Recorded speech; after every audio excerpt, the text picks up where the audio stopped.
Hey Alex, I've been looking into the Microsoft Cloud Adoption Framework for Azure. It seems like a pretty structured approach to cloud migration and adoption.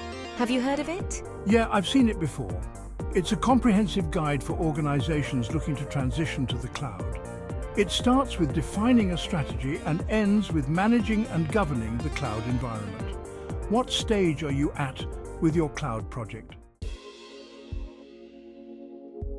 We're just at the define strategy stage. We're working on understanding our motivations, identifying the business outcomes we want, and justifying the migration. We'll also be choosing our first adoption project. It's a bit overwhelming though. Any tips? That's a crucial phase. You need to be very clear on your business justification. What are the exact pain points you're trying to solve with the cloud? Once you have that figured out, picking the first adoption project will be easier. Maybe you could start with a non-critical system to test the waters. Good idea. After that, I think the next step is planning. It talks about rationalizing the digital estate and preparing the team with a skills readiness plan. What exactly does that entail? The planning phase is all about assessing what you currently have, what can be moved to the cloud, and what might need reworking. Rationalizing the digital estate means figuring out which applications and data should migrate first. The skills readiness plan ensures your team has the cloud knowledge they need, so you'll want to invest in some Azure training if they're not familiar with it. That makes sense.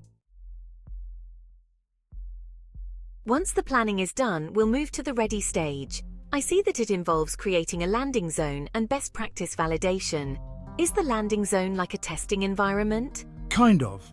The first landing zone is like your foundational environment in Azure. It's where you'll run your first cloud workloads, and you want to make sure it's designed correctly from the start. Security, governance, networking, all of that should be set up. Then you'll expand the blueprint as you move more workloads. Best practice validation ensures everything is configured in line with Microsoft's best practices for the cloud. Got it!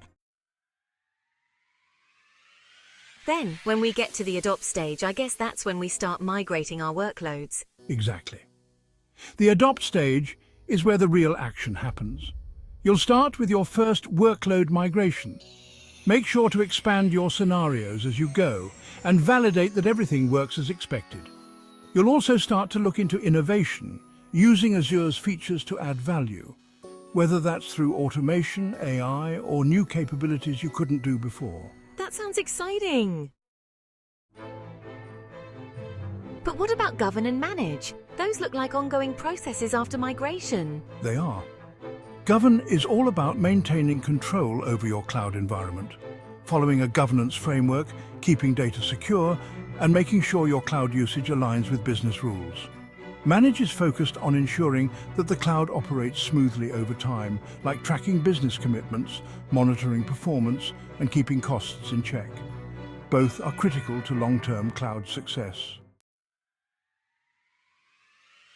Thanks, Alex. I feel a lot more confident about this now. I'll make sure we focus on each step and not rush through the process. You're welcome, Jamie. Just take it one step at a time. The framework is there to guide you. If you need help at any stage, just reach out.